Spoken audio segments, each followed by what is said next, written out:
Bonjour et bienvenue à ce 4e webinaire organisé par l'équipe de LexisNexis Maroc, en partenariat avec Icône Juris, partenaire exclusif de LexisNexis au Maroc, représenté par Souad El Cohen et Radouane Zbata. Je suis Angélique Azi, responsable de la plateforme de recherche juridique en ligne Lexis Maroc. Après 3 premiers webinaires consacrés à l'impact de l'épidémie de Covid-19 en droit social, en droit des contrats et en droit fiscal, nous avons souhaité aujourd'hui faire le point sur la protection des données personnelles dans ce contexte particulier. Pour cela, nous avons l'honneur aujourd'hui d'accueillir Omar Serouchni, président de la Commission nationale de contrôle de la protection des données à caractère personnel, qui a répondu positivement à notre invitation pour évoquer ce sujet sensible, et nous l'en remercions vivement. Vous pouvez d'ailleurs retrouver une interview de M. Serouchni dans le dernier numéro de l'année 2019 de la revue Droit et stratégie des affaires au Maroc, disponible sur la plateforme Lexis Maroc, dans laquelle M. Serouchni expose le rôle et les actions entreprises par la CNDP en vue de diffuser et d'assurer le respect des textes encadrant la protection des données personnelles au Maroc. Cet entretien avait été permis grâce à Souad El Cohen, membre de la CNDP, que je remercie chaleureusement. Pour revenir à notre session d'aujourd'hui, n'hésitez pas à poser vos questions tout au long de l'intervention de notre expert via le chat. Vous pouvez également voter pour les questions auxquelles vous souhaitez que notre intervenant apporte une réponse en priorité à l'issue de son exposé. Je passe donc la parole à Omar Serouchni. Bonjour, je remercie LexisNexis de me donner l'opportunité d'intervenir au sein de ce webinaire, car effectivement, en cette période de crise et d'état d'urgence sanitaire au Maroc, la question se pose sur le positionnement et la protection des données à caractère personnel. En termes d'introduction, ce que je pourrais dire, c'est que cette période nous impose de contribuer à la meilleure gestion possible du risque sanitaire, de veiller, de contribuer humblement à maintenir et à garantir l'activité économique et de garantir de contribuer également à garantir la prise en compte des directives des autorités afin de rester dans un cadre de droit. Les choses sont assez simples, en fait. Pour être en mesure de répondre très vite et favorablement aux différents besoins imposés ou de gestion imposés par la pandémie, il est important de s'appuyer sur les solutions liées au digital. Ces solutions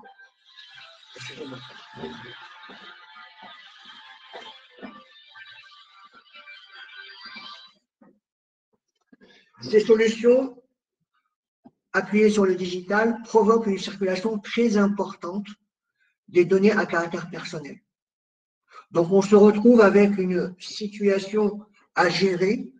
Nous devons gérer de front aussi bien la célérité des services à mettre en œuvre que la protection des données à caractère personnel.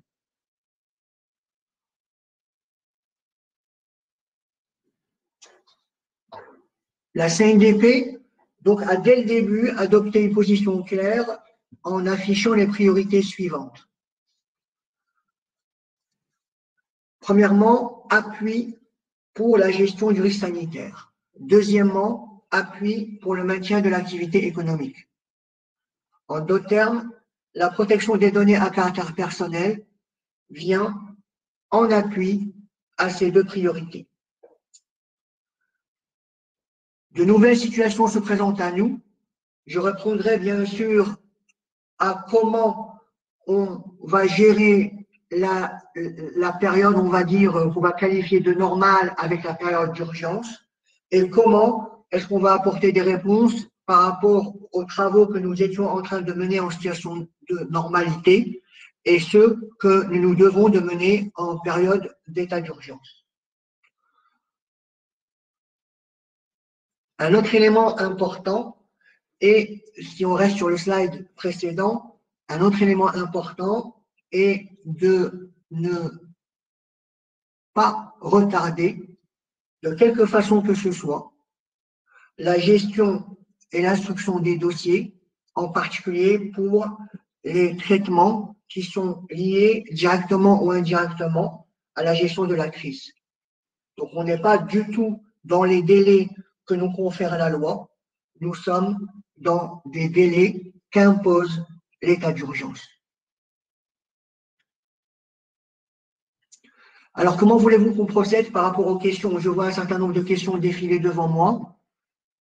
Alors oui, on peut y répondre dès maintenant, pour apporter une réponse tout de suite aux participants qui se posent des questions. Notamment, on a une question, sur le nouveau moratoire relatif à la reconnaissance faciale et l'enjeu de cette technologie dans le contexte actuel. Alors, est-ce que vous souhaitez répondre maintenant? La personne nous demande des je peux donner un éclaircissements premier sur cette élément de technologie. réponse et puis détailler par la suite. Oui. Je veux juste me rassurer, il semblerait que certains aient un problème de son, on n'entende pas bien. Est-ce que c'est… Alors, il faut activer le son, il faut que les participants activent le son. Les gens entendent, hein. Ceux qui n'entendent pas, ils doivent activer le son de leur côté. Très bien. Alors, concernant le moratoire, effectivement, le 30 août dernier, la CNDP avait annoncé en fait un moratoire sur la reconnaissance faciale dont je peux détailler les éléments par la suite. Là, je veux juste répondre à pourquoi ce moratoire maintenant, juste parce que les 7 mois du premier moratoire se terminaient le 30 mars et l'on s'est retrouvé en fait à devoir gérer la décision de prolongation du moratoire le 30 mars et ça n'a rien à voir avec la crise, mais c'est plutôt lié au fait que le 30 août plus 7 mois, ça donnait le 30 mars. Une fois ceci dit, nous avons en même temps que l'annonce de prolongation du moratoire, nous avons en même temps dit que nous étions disposés à étudier toute solution permettant d'aider directement ou indirectement à la gestion de la crise. Donc, nous ne sommes pas enfermés dans le moratoire. La gestion du moratoire s'est faite dans la continuité de la décision du 30 août. Mais dans la même délibération et dans le même texte et dans le même communiqué, nous disions que nous étions à même d'étudier en urgence toute demande spécifique pouvant aider à la gestion de la crise. Plus que cela, et pour éviter les problématiques d'interprétation de la proportionnalité, nous avons engagé des contacts avec les différentes autorités de tutelle et de régulation pour être en mesure de travailler avec chacune d'entre elles en partenariat sur le périmètre d'activité qui est de leur ressort. Donc, par exemple, on a engagé cette démarche avec la CAPS, l'autorité de contrôle des assurances et pour la protection sociale.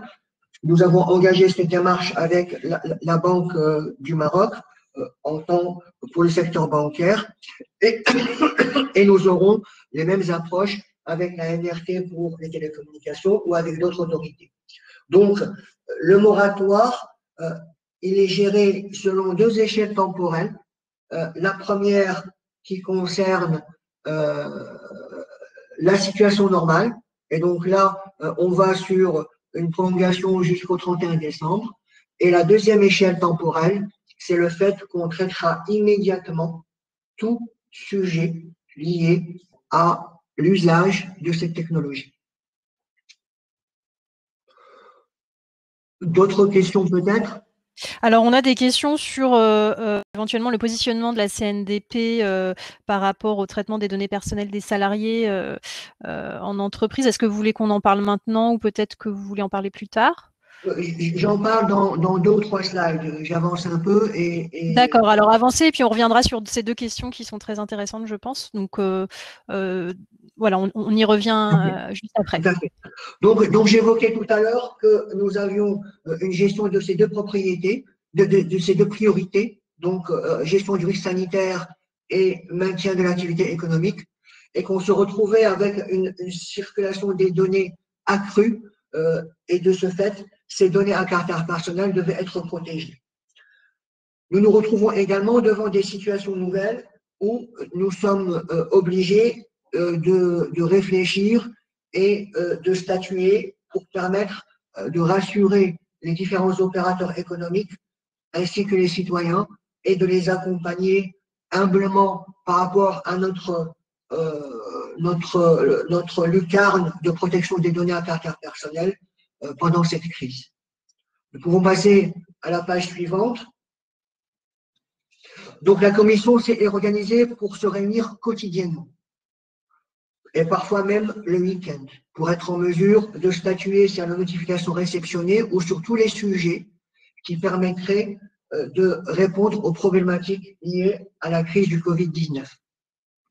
Nous sommes également en train de travailler sur un ensemble de délibérations pour pouvoir accompagner favorablement les situations nouvelles. Et là, je peux répondre aux questions concernant le télétravail. Nous sommes en train de produire la délibération liée au télétravail dans le milieu de la relation client. Nous sommes en train de travailler sur les problématiques de prise de température ou de mesures similaires nécessaires pour assurer la sécurité de la collectivité. Donc, tous ces éléments-là sont en train d'être travaillés. Un site spécifique à la crise du Covid-19 est mis en ligne et il vous présentera en fait les différentes actions en cours.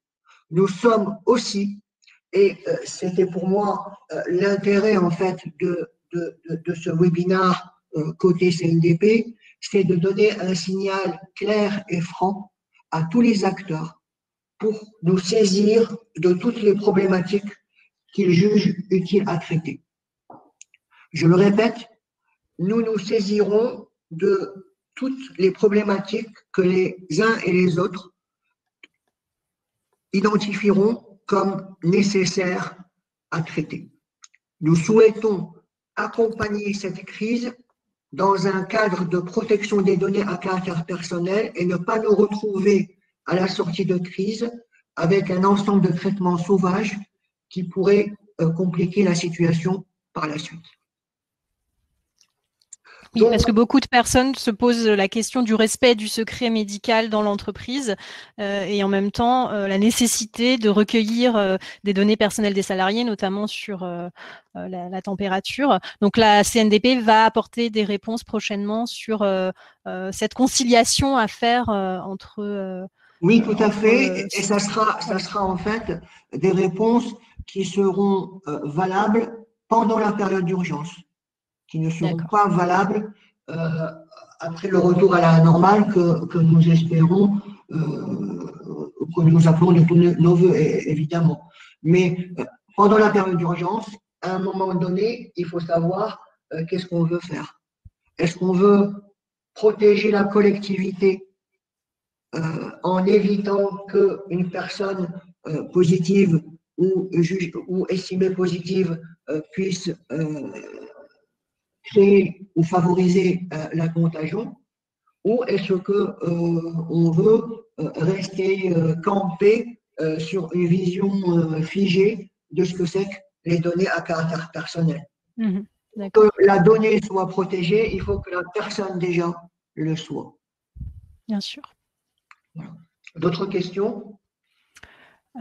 Alors sur ce thème, non, on peut peut-être avancer. Très bien. L'information que je voudrais donner également, c'est que le principe, en fait, de tout notre travail, aussi bien à la CNDP qu'au niveau des responsables de traitement des entreprises et du secteur public, c'est d'informer sous une forme ou une autre, qui serait une notification, une déclaration, ça dépend du régime, la CNDP de l'existence de certains traitements. Il n'est pas possible de considérer que chacun va faire ce qu'il a envie de faire et que finalement, en cas de situation d'urgence, on y va, on traite de la donnée à caractère personnel sans qu'il y ait une déclaration. Nous, notre partie du contrat, c'est de faire en sorte que tout traitement, toute déclaration, toute demande d'autorisation, que l'instruction ne vienne pas retarder la mise en œuvre des traitements. Et c'est pour cela que nous nous sommes organisés et réorganisés pour être les plus réactifs possibles.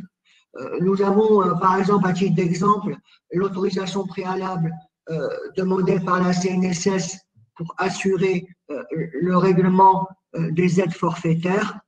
On a pu la traiter grâce aux équipes des services administratifs de la CNDP et aux équipes de la CNSS en 24 heures.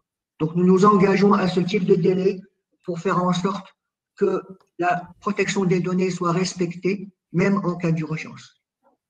Une cellule de crise a été mise en place à cet effet, et nous pouvons passer à la page suivante.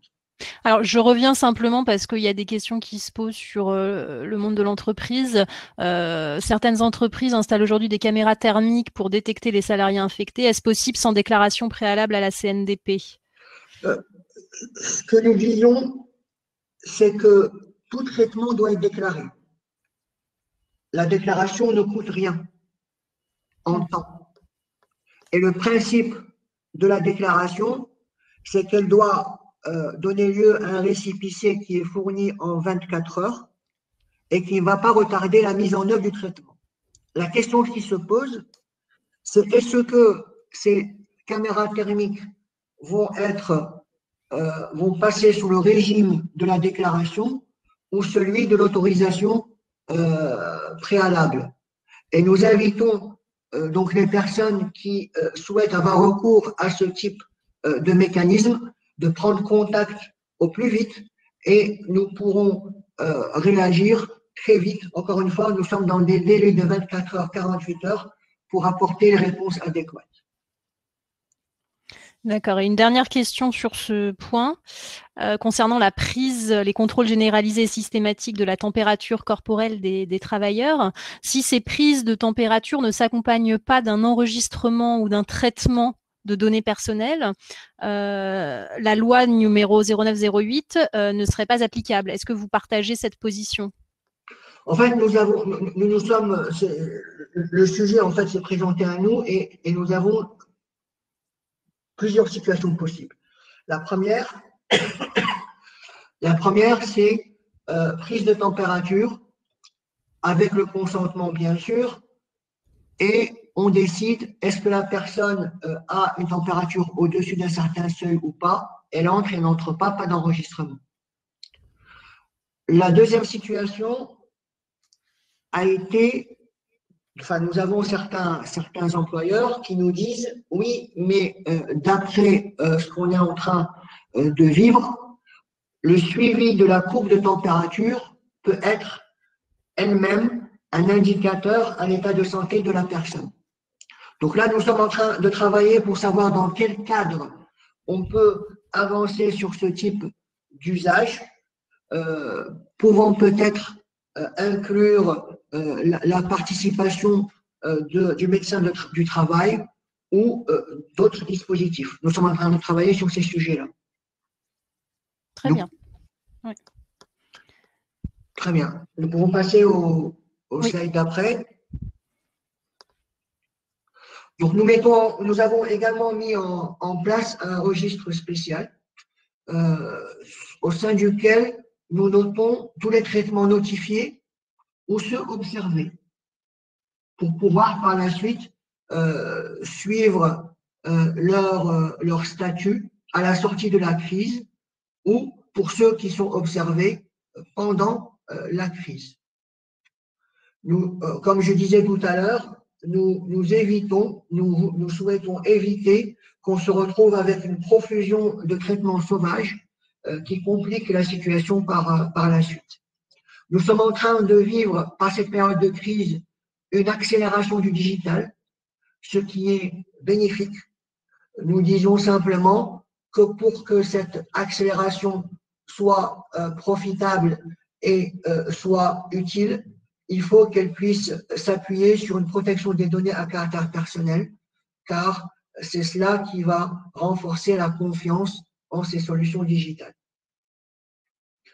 Nous avons également mis en place un bureau d'ordre virtuel grâce à l'Agence du développement du digital au Maroc, qui fournit et qui a fourni un ensemble de solutions qui permettent de fluidifier les échanges d'informations, de courriers, de dossiers, etc., tout en permettant aux citoyens de disposer la preuve de dépôt de ces dossiers avec un récépissé qui est fourni automatiquement.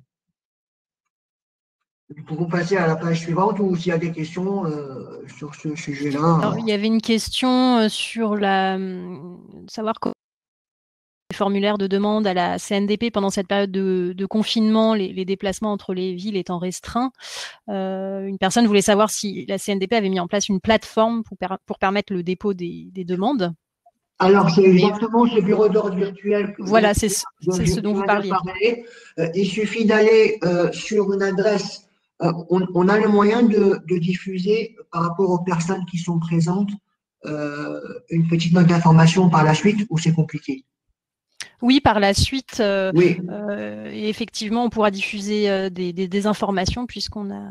Donc, dans les 24 heures, vous recevrez en fait l'adresse, l'URL en fait du site qui a été mis en place. Et là-dessus, vous verrez comment vous connecter au bureau d'ordre virtuel, ce qui permettra sans aucun déplacement de nous transmettre vos dossiers de notification et tout autre document que vous jugerez utile. C'est un bureau d'ordre, en fait, c'est un site sur lequel vous vous connectez, vous renseignez vos informations de contact, vous choisissez l'institution à laquelle vous souhaitez transmettre les documents. Donc, vous verrez qu'il y a un ensemble de ministères et d'agences qui ont déjà adhéré. Parmi celles-là, vous trouverez la CNDP et vous pourrez charger en fait les documents à transmettre et nous les recevons et en contrepartie, vous obtenez immédiatement un récépissé lié à votre dépôt. Alors, j'entends bien un récépissé dans le sens dépôt du courrier, mais pas autorisation. L'autorisation ou la déclaration sont traitées dans le process normal et vous serez contacté dans la foulée. Très bien. Donc, il y a un ensemble de délibérations d'accompagnement que nous sommes en train de mettre en place. Donc, le télétravail, on l'a évoqué tout à l'heure, l'authentification digitale basée sur la reconnaissance faciale pour permettre, par exemple, aux banques de créer sous certaines conditions des comptes à distance. Les problématiques de géolocalisation et de tracking, c'est des problématiques complexes, mais nous sommes en train de travailler sur ces sujets-là afin d'être en mesure d'apporter des réponses rapides. Nous sommes dans des délais qui sont inférieurs à la semaine. Je reviens sur le tracking. On avait une question d'une personne. Est-ce qu'il y a une volonté de mettre en place un tracking des personnes infectées pour mieux cerner les foyers d'infection, comme cela est fait dans certains pays d'Asie? J'imagine que la CNDP va y répondre prochainement. Oui, tout à fait. Nous allons y répondre, mais notre fil d'Ariane est tout simple. Nous privilégions la santé des gens. Après, on verra. D'accord. Donc, nous sommes en train de travailler pour faire en sorte qu'il n'y ait pas que la proportionnalité soit bien respectée, mais devant le risque majeur, il faut des mesures majeures. Bien sûr. Merci. Très bien. Alors, je ne sais plus s'il y a d'autres questions à considérer. Alors, on peut… oui, il y a des questions concernant la distanciation sociale. Comment la CNDP aborde la question des sujets liés à la télémédecine ou à la téléconsultation médicale? Là aussi, en fait, nous sommes en train d'y travailler à deux niveaux. L'APEBI, qui est l'association professionnelle des prestataires de services au Maroc, a lancé un appel à projet il y a quelques jours, il y a une dizaine de jours, et dans les réponses reçues ou dans les propositions reçues par l'APEBI, on peut y voir un ensemble de projets liés à la télémédecine ou à la téléconsultation. Mais nous n'avons pas, c'est pas qu'à ce moment-là qu'on a commencé à réfléchir sur le sujet, puisque la problématique de la télémédecine est réfléchie au Maroc depuis plusieurs mois. Une commission dédiée a été mise en place en 2018, fin 2018, et c'est un sujet sur lequel nous réfléchissons depuis un certain temps, tout en nous rapprochant des différents acteurs et des différents métiers. Vous savez aussi que l'année 2020 avait été annoncée avant cette histoire de pandémie comme année où la CNDP allait travailler en priorité sur la protection de la donnée médicale. Donc tout cela fait que c'est des sujets sur lesquels nous avons des réflexions qui se mènent depuis un certain temps et nous allons y répondre dans les mêmes délais annoncés tout à l'heure, mais à deux niveaux. Situation provisoire imposée par l'état d'urgence et puis situation normale. Et ces réponses distinctes que vous ferez, elles feront l'objet de deux délibérations distinctes ou les réponses seront apportées au sein d'un même contenu? La réponse par rapport à la phase immédiate sera dans le même contenu, mais nous donnerons les indications par rapport à deux autres points. Parce qu'en fait, on n'a pas que la situation actuelle et la situation normale. On a également le passage de la situation actuelle à la situation normale. C'est-à-dire qu'il faudra qu'on analyse avec responsabilité les investissements que les uns et les autres auraient mis en place pour la situation d'urgence. Il ne s'agit pas de leur dire vous avez investi là-dedans et maintenant il faut tout casser dans 3 mois ou dans 1 mois ou dans 1 mois et demi. Donc on va considérer, on va regarder comment assurer le passage de l'une des phases à l'autre. Donc il y aura 3 familles de réponses auxquelles nous devrons produire. Donc, dans le premier document, il va donner la phase d'urgence et puis les éléments principiels pour organiser la phase normale et le passage ou le retour à la phase normale. Et puis, dans un document ultérieur, nous préciserons dans le détail comment on perçoit le passage, et puis comment on cible la phase normale. Et toute cette réflexion se fera à chaque fois, pour chacun des domaines, avec les acteurs du domaine. Ça ne sera pas des décisions parachutées, mais ça sera des décisions qui seront menées en concertation. On est dans une dynamique agile et itérative. On ne va pas attendre d'avoir tout compris pour nous exprimer. On s'exprimera dans l'urgence et on corrigera au fur et à mesure, pour être à la fois efficace et pertinent. D'accord. Alors, on a d'autres questions. Est-ce que vous voulez continuer ou bien on continue sur les questions? On peut continuer sur les questions. J'en vois une concernant le bureau d'ordre virtuel. Oui. Est-ce que ça concerne que les déclarations d'autorisation qui concernent en fait la période de crise ou toutes les demandes?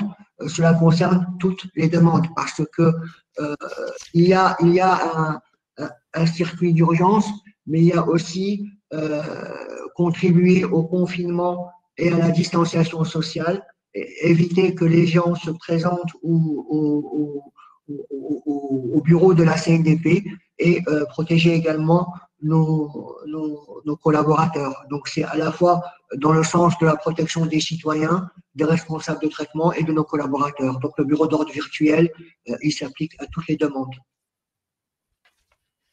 D'accord.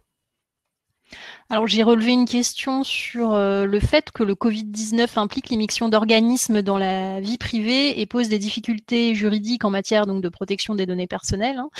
Le CEPD, donc le Comité européen, s'est prononcé sur le sujet du traitement des données personnelles dans le cadre de l'épidémie de Covid-19. Quid de la CNDP? Il y aura incessamment sous peu, il y aura une délibération dans ce sens, prenant en compte à la fois le benchmark et les expériences internationales, mais aussi les prérequis et les besoins de la situation marocaine. D'accord. Alors, une question vient d'être posée également sur le registre spécial des traitements notifiés et observés en période d'urgence sanitaire. Est-il prévu de le rendre public? Oui, le site web que j'évoquais tout à l'heure présente en fait des rubriques liées à ce registre, présente la synthèse et la liste des délibérations, des communiqués, mais également les activités menées en cette période de crise. Donc il sera public pour pouvoir, parce que normalement tout le registre national doit être public. C'est un travail qui est en cours, mais nous accélérons le partage et la publication du registre spécial. Très bien. Alors, on a une question aussi sur la protection des données personnelles dans le secteur bancaire et financier.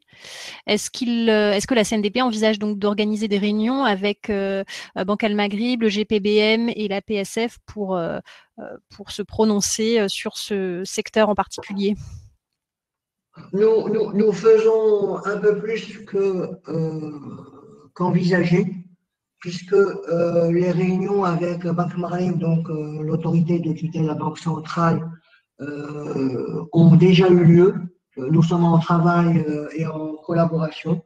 Des échanges ont lieu depuis une dizaine de jours. Nous avons travaillé le week-end sur un ensemble de sujets. Avant de rejoindre le webinaire, nous étions en réunion. Et donc, oui, les réunions se font et se feront et ont été initiées avec les autorités de tutelle des différents secteurs. Nous ne ferons rien sans être sûr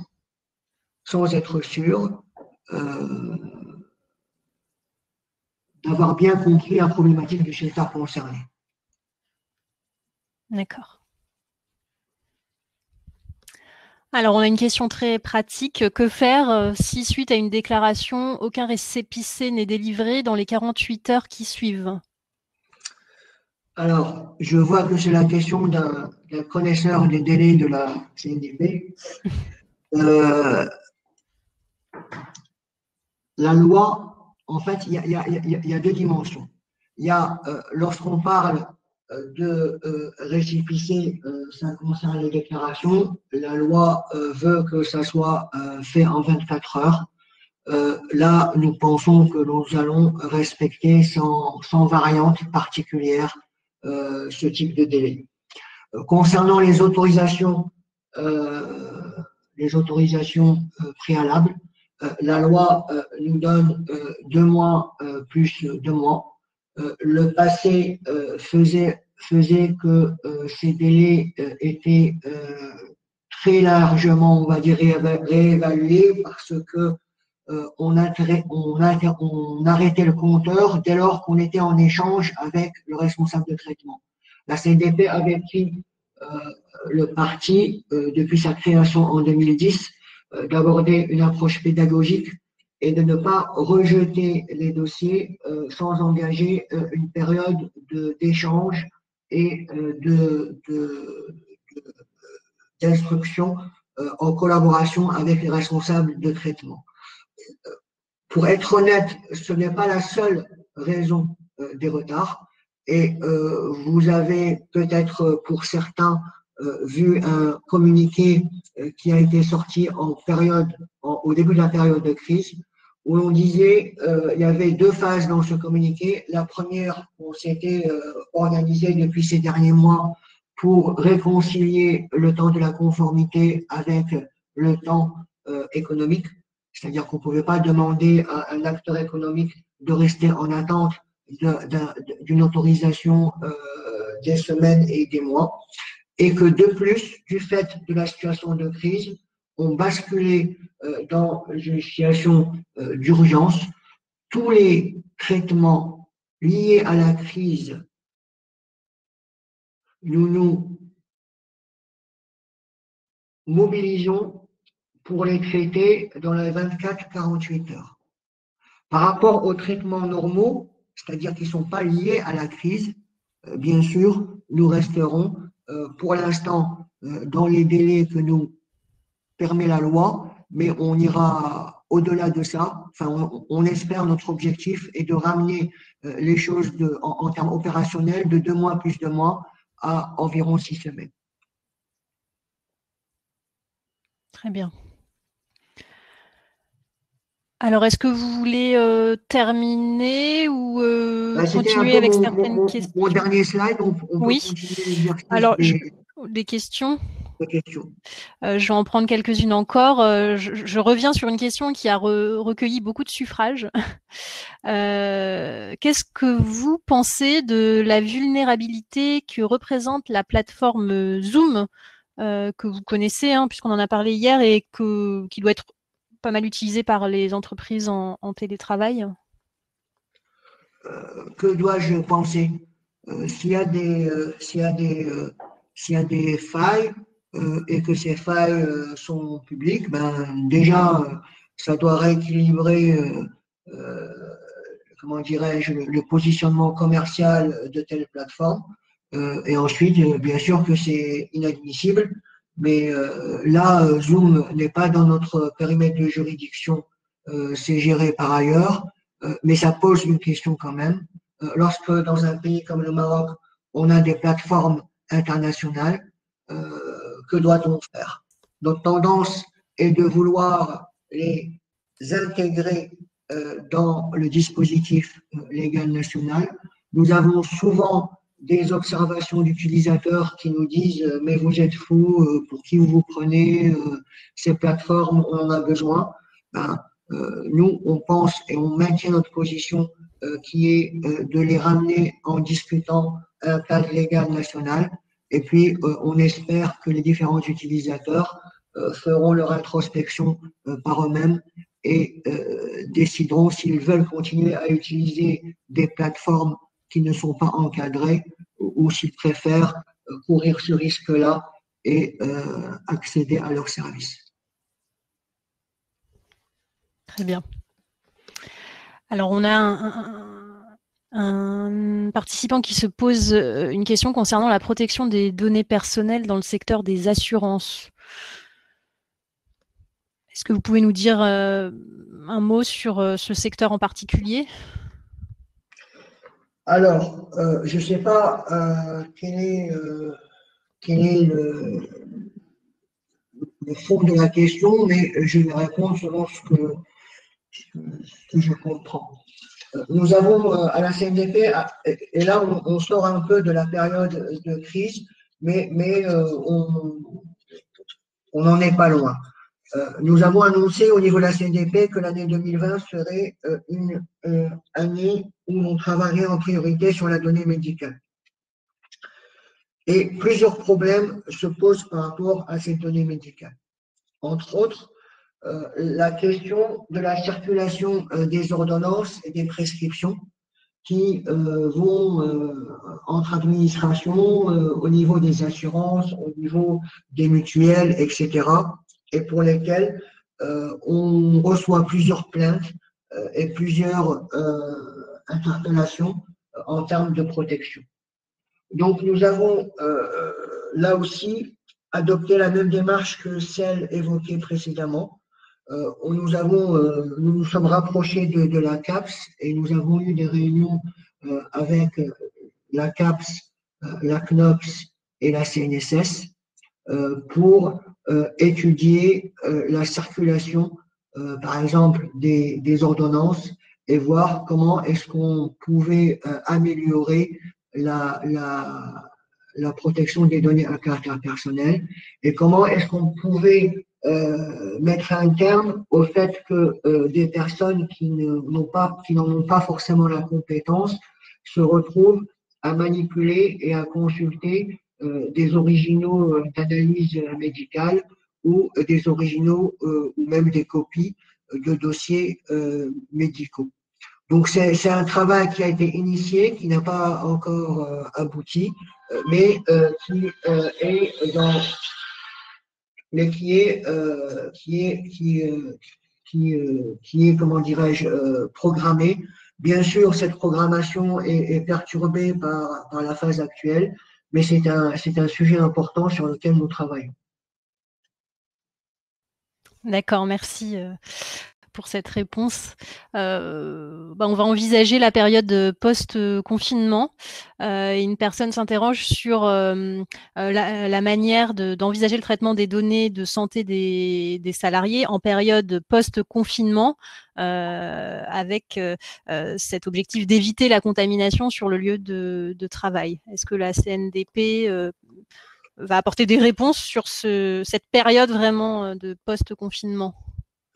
À vrai dire, ce n'est pas une question que l'on s'est posée avant de la lire là, mais je peux réagir en direct en disant que lorsqu'on dit pour nous sortie de crise ou fin de l'état d'urgence, c'est pas le post-confinement. On peut considérer qu'on sort du confinement, mais on reste dans une attitude vigilante, inclus ou pas dans l'état d'urgence, mais où le risque sanitaire est important. Donc pour nous, tant que l'État n'aura pas annoncé que le risque sanitaire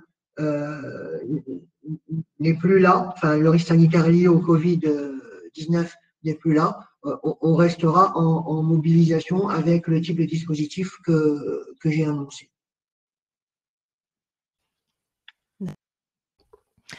Alors, je vous pose une question sur cette période en particulier. Va-t-elle permettre, plus généralement, de contribuer à l'amélioration de la protection des données personnelles? Est-ce que une personne se pose la question de savoir si ce flux d'informations que va recevoir la CNDP, est-ce que la CNDP va pouvoir gérer ce flux d'informations et est-ce qu'elle va pouvoir améliorer ses délais de traitement actuellement dans cette période de crise sanitaire et pour la suite? Est-ce que quelque part ce sera bénéfique pour les délais de traitement à venir? Comme on dit, à quelque chose, malheur est bon. Nous espérons être dans cette dynamique. Je prends des précautions quand je vous dis nous espérons être dans cette dynamique parce que je ne souhaite pas faire des effets d'annonce. La cible, elle est claire. C'est vers cela qu'on doit aller. Et les capacités de la CNDP à le faire doivent être jugées sur pièce et pas sur des annonces préalables. Très bien. Écoutez, Monsieur Serouchny, on arrive au terme de ce webinaire. Merci beaucoup d'avoir pris le temps de répondre aux questions des participants. Est-ce que vous voulez ajouter quelque chose? Je souhaiterais juste vous remercier LexisNexis, remercier les participants qui m'ont fait l'honneur de m'écouter pendant ces quelques minutes et vous dire que par le biais donc de LexisNexis, on vous fera parvenir une petite note précisant comment rester en contact, pour les sujets liés à la crise et pour les autres sujets. Et surtout, n'hésitez pas à nous saisir, car c'est pas la CNDP qui va faire vivre les données, la protection des données à caractère personnel. C'est vous tous, citoyens et responsables de traitement, qui, plus vous en faites cas et plus vous nous saisissez de problématiques utiles à notre société, et plus on pourra avancer tous ensemble dans cette protection. Merci, merci encore, Monsieur Serouchny, d'avoir répondu à la question. Merci à vous tous pour votre participation à ce 4e webinaire. Un enregistrement est d'ores et déjà disponible sur le site de Connexion si vous souhaitez réécouter les réponses apportées par Monsieur Serouchny. De mon côté, je vous donne rendez-vous dès vendredi à 10h30. Je peux vous tacler quand même. Pardon? Je peux vous tacler un peu quand même. Oui. Est-ce que j'ai donné mon consentement pour l'enregistrement? J'imagine que oui. Je vous le donne a posteriori. En direct devant tout le monde, vous me le donnez. Voilà. Bon, bah, on est en règle alors. Voilà, donc merci. Et le prochain webinaire sera consacré à l'impact de l'épidémie de Covid-19 en droit des sociétés. Christophe Bachelet et Guita Moussaïd seront nos experts, donc vendredi à 10h30. Merci à tous. Merci, Monsieur Serouchni. Merci. Et à très bientôt. À bientôt.